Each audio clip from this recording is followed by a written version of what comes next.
vamos a empezar a hablar ahora ya de un concepto específico para el diseño de aplicaciones que se conecten directamente con la base de datos. Estuvimos hablando el día de ayer, el último tema, digamos, que tiene que ver con MongoDB, que es justamente la parte de los respaldos y los respaldos y la restauración de esos y digamos, los mecanismos que debemos de utilizar para poder recuperar información en el caso que exista algún tipo de desastre. El día de ahora vamos a hablar acerca de ese concepto de las API REST, qué son, cómo funcionan, para qué sirven, y vamos a instalar en la computadora algunas de las aplicaciones que vamos a utilizar para poder diseñar y crear en este caso una API. Primero empecemos por analizar cómo funcionaría en ese caso el proceso para el diseño de la API. Si se recuerdan, cuando estuvimos trabajando con Java y nos conectamos a una base de datos, que en ese caso lo hicimos en aquel entonces hacia MySQL, y algunos lo hicieron de hecho hacia la parte de Oracle. Si se recuerdan, el proceso de conexión fue directamente hacia la base de datos. O sea, le pusimos ahí una URL, un puerto específico, usuario y contraseña, y llegábamos directamente hacia la estructura. Y cualquier cosa que hacíamos desde Java, como agregar registros, modificar, eliminar o listar información, todo lo hacíamos en consultas directas hacia la base de datos. Si quisiéramos hacer el mismo proceso con MongoDB, lo podríamos hacer sin ningún problema. Si ustedes revisan, por ejemplo, en el caso de la documentación de MongoDB, si ponemos en Google MongoDB, se van a dar cuenta que al entrar a la página principal de Mongo, la página oficial de MongoDB, ahí vamos a encontrar de hecho una serie de documentación que nos puede servir incluso para conectarnos en diferentes lenguajes de programación.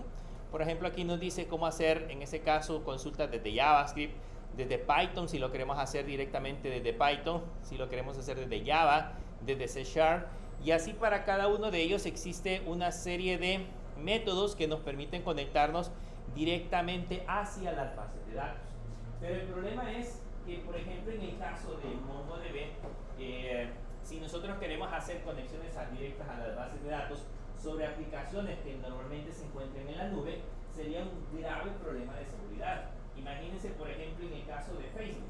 Si en el caso de Facebook, que es una aplicación que nosotros utilizamos, o Instagram, o cualquiera de las redes sociales, que es una aplicación que normalmente utilizamos en el dispositivo móvil, si este realizara conexiones directas hacia las bases de datos donde se almacena la información, pues cualquiera podría capturar ese tráfico, podría interceptar cuál es la URL, cuál es el puerto donde está guardada la base de datos y empezar a hacer pruebas para poder vulnerar la información.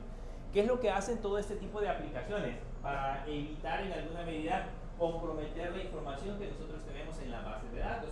Utilizar mecanismos que me permitan consultar o extraer información desde las bases de datos sin tener acceso directamente a ellas. De hecho, en el caso nuestro, solo porque la información que publica Facebook está, digamos, en internet, nosotros podemos saber qué bases de datos utilizan. Pero, por ejemplo, en algunas empresas donde nosotros probablemente consultamos información, en ningún momento probablemente sabemos cuál es la base de datos que usan, qué tipo de infraestructura tienen, desconocemos toda esa información. Pero, sin embargo, podemos tener acceso a los datos que ellos nos proporcionan de alguna manera. Entonces, ahí es donde entra el concepto de una API REST. Ahí vamos a conocer en ese caso para qué sirven ese tipo de elementos.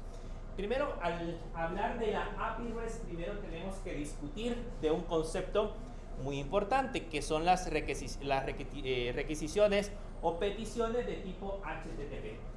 ¿Saben qué es un servidor web? ¿Sí? ¿Están viendo programación web 1? Deberían de conocer. ¿Qué es un servidor web? ¿Cómo funciona un servidor web? Eso que por ejemplo, se le mandan preguntas y él responde. Y él responde. Son peticiones y él responde. Pero en ese caso, lo que hacemos, por ejemplo, cuando nosotros digitamos acá en la URL, digitamos católica.edu.sb, en ese momento, digamos, el navegador lo primero que hace es consultar un servidor DNS. El servidor DNS, con ese nombre, católica.edu.sb, le devuelve la IP pública que corresponde al servidor donde está alojada la página de la universidad. Cuando ya sabe la IP pública, este envía una petición de tipo HTTP hacia esa IP pública, hacia un puerto específico. Cuando el servidor recibe esa petición HTTP, generalmente ahí hay un servidor, un servicio web, que puede ser Apache, puede ser Nginx, puede ser Tomcat, y pues, bueno, hay una gran cantidad de servicios web que nosotros podemos encontrar en el lado del servidor. El más común, digamos, es Apache, o Nginx en este caso. Si hay un servidor Apache, al otro lado, él recibe, el servicio ese recibe la petición HTTP.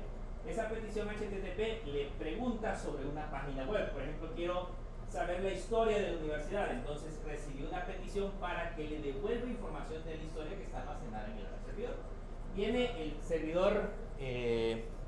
el servidor web al otro lado y le devuelve todo el contenido de la historia para que el navegador la pueda dibujar sobre la pantalla. Normalmente ese HTTP es el protocolo que nosotros utilizamos para intercambiar información en Internet, básicamente en los navegadores. Cada petición que nosotros hacemos en la parte de los navegadores es una petición de tipo HTTP. ¿Okay? ¿Cuál es el lenguaje normalmente que se utiliza para poder dibujar el sitio, para que se vea bonito, para que se vea como ustedes lo ven acomodado ahí? Normalmente es HTML.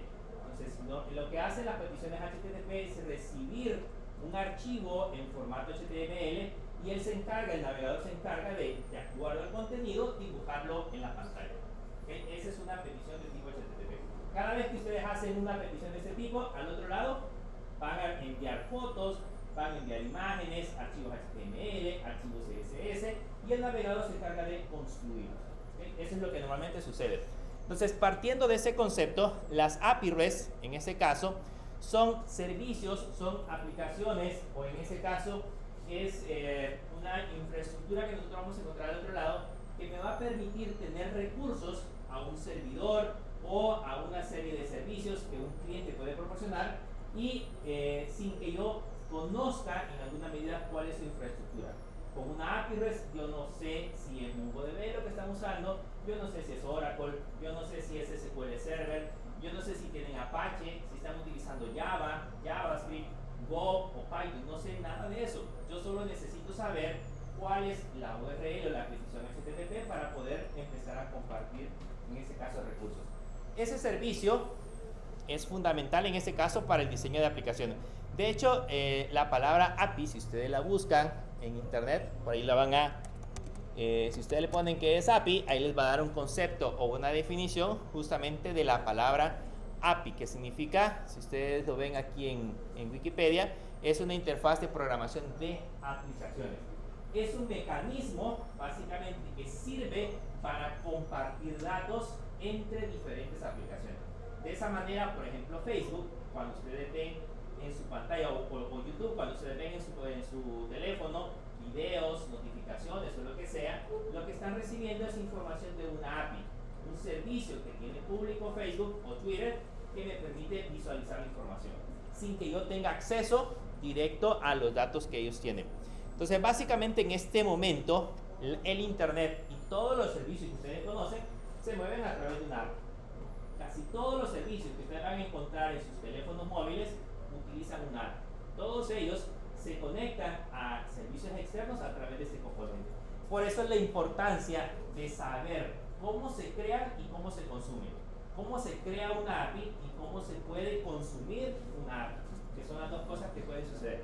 Cuando hablamos de consumir es que pues ustedes a un cliente les dicen, esta es la API que van a usar, y ustedes tienen que leer la documentación y saber cómo usarla. Y la otra es saber cómo yo de este lado puedo crear una API para poder compartir los recursos de mi servidor. ¿Okay? Bases de datos, correos, etcétera, etcétera. Por acá abajo se encuentra un poco la definición de una API REST. Dice que para el caso las API REST utilizan peticiones de tipo HTTP, que son las responsables de las operaciones básicas necesarias para la manipulación de datos. Y por acá aparece que es un conjunto de requisiciones que permiten la comunicación de datos entre aplicaciones. Digamos que la forma más simple de definir una API es eso, es un conjunto de peticiones, requisiciones o lo que sea que permiten la comunicación entre diferentes aplicaciones. Por darles un ejemplo, imagínense aquí la plataforma de todos utilizan la plataforma de Moodle. ¿Okay? Viene alguien, por ejemplo, aquí en la universidad y dice, para su proyecto de graduación necesitamos que la plataforma de Moodle esté vinculada, por ejemplo, con el sistema de notas, por decirles algo. Y digamos que las notas que se colocan automáticamente en Moodle sean trasladadas de manera automática al sistema de notas que tiene la universidad. Una forma sencilla sería decirle al sistema de la universidad, bueno, esta es la base de datos, estas son las credenciales y vaya y busque la información en todo ese montón de tablas que tiene Moodle. Pero sería complicado porque tengo que analizar cómo está guardada la infraestructura. La manera más fácil es utilizar una API que ya tiene, en este caso Moodle, y pedirle a través de una petición, denme las notas de todos los módulos que tienen X alumno, por ejemplo. Y él me va a devolver esos datos yo ya los puedo escribir en otro sistema sin ningún problema. En el caso, por ejemplo, de los libros en la biblioteca, imagínense, necesito hacer una aplicación móvil que me permita visualizar los libros disponibles en la biblioteca.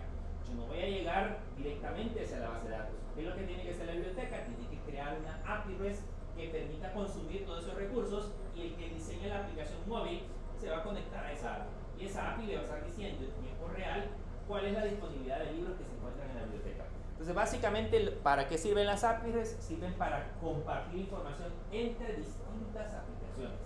¿Okay? Cada aplicación que ustedes conocen, pues básicamente utiliza ese tipo de métodos. Lo importante de eso es recordar que el método que utiliza es el método o el protocolo HTTP. El protocolo HTTP es el protocolo de comunicación de Internet, con el cual ustedes navegan normalmente. Hay diferentes protocolos para navegar en Internet, pero uno de ellos es el HTTP, que utiliza la página web.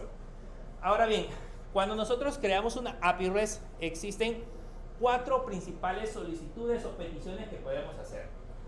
¿Ya vieron formularios en HTML?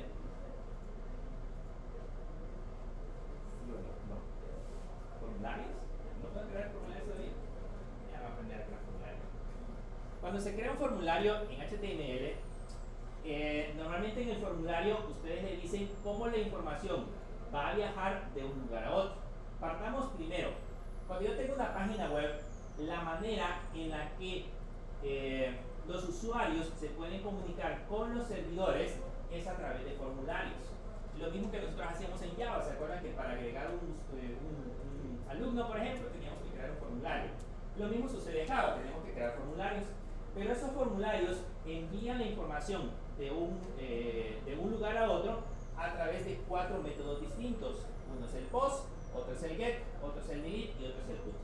Estos los vamos a profundizar mucho más en el próximo periodo, cuando el próximo ciclo, cuando hablemos de programación web 2, vamos a aprender a crear formularios que permitan enviar información por el POST, el GET, el DELETE y el PUT.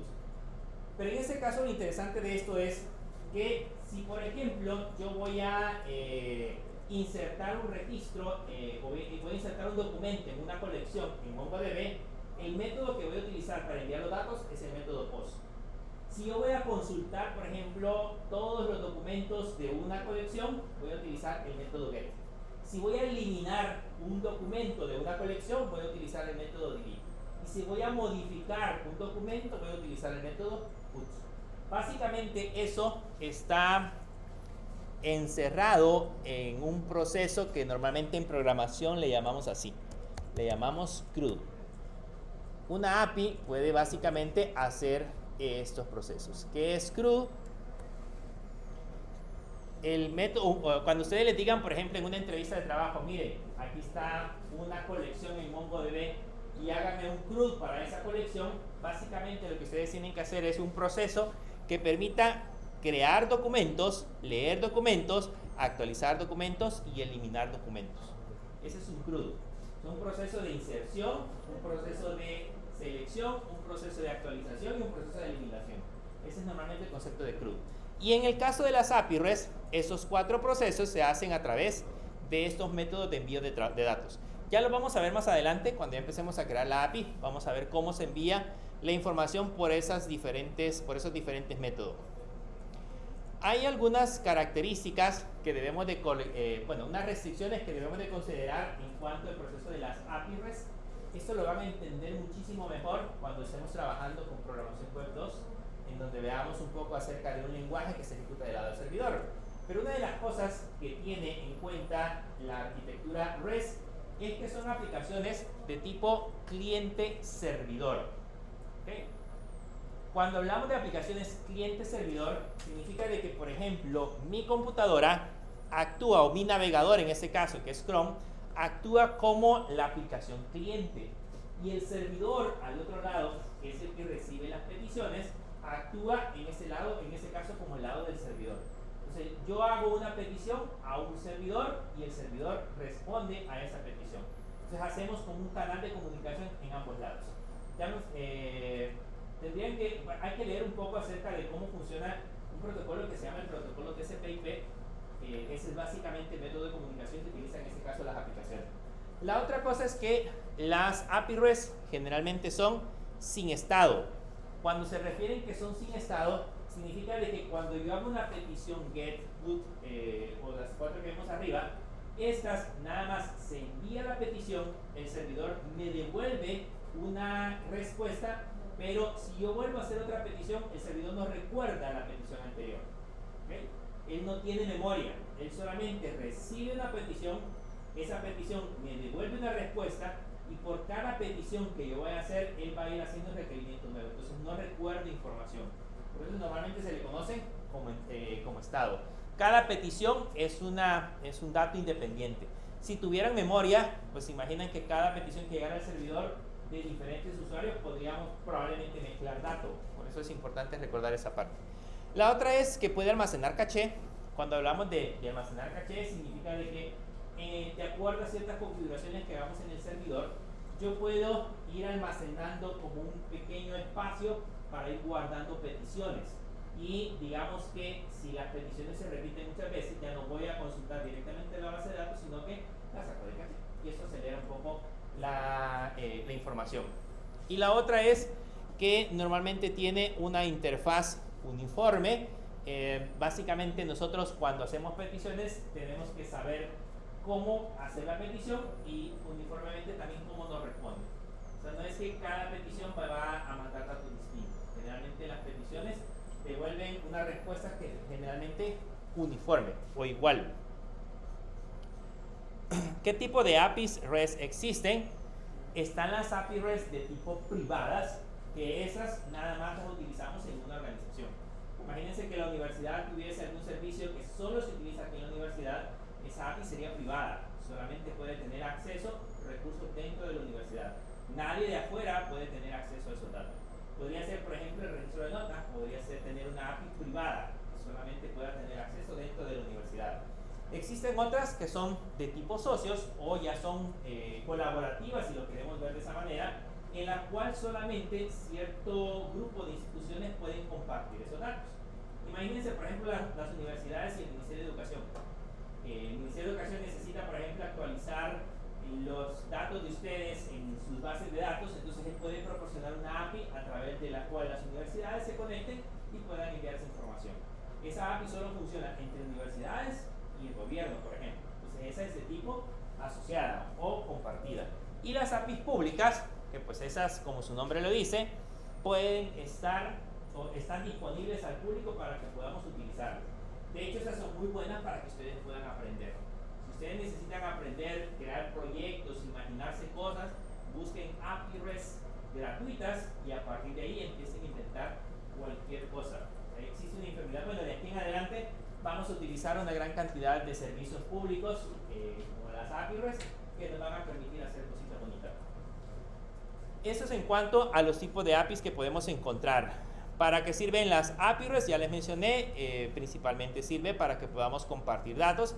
Aquí les da un ejemplo, las redes sociales, por ejemplo, proporcionan una API para que pueda utilizar, se puede utilizar en otros servicios para recuperar información. Nunca han entrado a sitios en donde algunas veces les aparece por aquí una ventanita donde están los tweets de la organización y no tienen Twitter, sino que básicamente les está mostrando los tweets que ellos han publicado. Entonces, eso se puede hacer. Si alguien, por ejemplo, les dice, yo quiero que me haga una aplicación de Facebook, una aplicación propia en donde pueda ver y publicar cosas en Facebook, se puede hacer. Solamente tienen que suscribirse a Facebook. Facebook les da, en este caso, un acceso a una API y ya pueden enviar información. Podría ser, por ejemplo, que alguien les diga, mire, yo quisiera que me hiciera un programa de marketing. Yo necesito estar mandando mensajes masivos a mis clientes cada cierto periodo de tiempo a su WhatsApp, por ejemplo. Entonces ustedes pueden crear una aplicación donde se digitan los mensajes, se ponen los números de teléfono y al darle enviar se pueden enviar a todas esas personas. Para que se envíe no es que vayamos al WhatsApp y escribirlo de manera manual en el teléfono, sino que existe una API del lado de Facebook que me permite conectar y enviar esos mensajes masivos. Entonces todos esos servicios están disponibles para que los podamos utilizar en la web. Y así depende de cada servicio que vayamos a utilizar, así es como lo vamos a encontrar. ¿Cuál es la importancia de las API REST en los sitios web de las empresas? Principalmente proteger nuestra infraestructura. A través de una API REST nosotros podemos dar acceso público a ciertos datos de la empresa sin que los demás sepan cómo está hecho. Sin darle acceso directo a nuestra base de datos, sin darle acceso directo a nuestros servidores, sino simple y sencillamente como darle un sitio web a través del cual esas personas puedan consultar. Veamos algunos ejemplos de las API REST. Vamos a ponerle aquí en Google, le voy a dar un ejemplo. Aquí le podemos colocar API REST demo, creo que ahí hay una, esta que está acá, si se dan cuenta, dice JSON Placeholder Free Fake REST API. ¿Qué significa eso? ¿Qué significa? ¿Cuántos niveles de inglés llevan ya? Hoy son 20 horas, no. 18. Ese sería como una API gratuita, pero falsa. A eso se refiere. O sea que los datos que están ahí no son correctos, no son ciertos. Si ustedes entran a este lugar, se van a dar cuenta que aquí aparece esta palabra mágica que ustedes ya conocen. ¿Qué es eso? El JSON, formato que utiliza MongoDB. Cuando yo les hablo de JSON, que es normalmente la manera en cómo comparten las APIs información, ya no les voy a hablar en chino. Estamos hablando de información estructurada de tipo clave-valor. Ese es básicamente el JSON. Entonces, es la manera en cómo las APIs comparten información. De ahí lo importante de saber utilizar o saber interpretar esos datos. Por acá, si se dan cuenta, más abajo, si no me equivoco, creo que esta les da un ejemplo. Si ustedes colocan este texto que tenemos aquí, esta es la URL. Esto que ustedes ven acá es la URL, vean. Hasta esta parte de acá, esto es la URL. Si yo copio esto y lo pego en el navegador,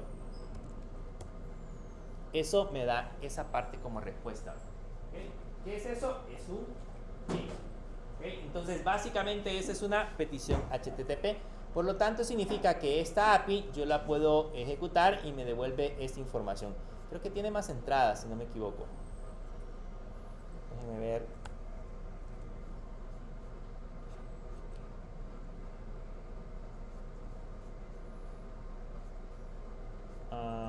Por aquí estaban las entradas. Aquí están. Por ejemplo, si yo quiero retornar todos los posts de esta API, que por supuesto es estimulada, si le hacen clic, vean, ahí les aparece toda la información. ¿Qué es eso? Es un JSON. ¿Okay? Es un formato JSON. Si empieza con corchetes, ¿qué significa? Es un vector. Y si empieza con llaves, es un objeto. ¿Okay? Entonces es el mismo concepto, JSON. Como estamos trabajando con objetos JSON, pues no nos va a ser difícil interpretar esa información. Todas las APIs, generalmente las APIs REST, devuelven información en ese formato. Digamos, aquí quiero ver los comentarios. Vean la URL en la parte de arriba, eso me devuelve comentarios. Asumiendo de que yo quiero extraer la información de la base de datos, esto es lo que voy a especificar. Los álbumes, ahí aparecen los álbumes. Si le doy las fotos, aquí me aparecen las fotos, vean. Ahí aparece información que yo puedo utilizar. Básicamente, ese es un ejemplo de una API REST. Si queremos ver más API REST, le voy a poner aquí API REST Public.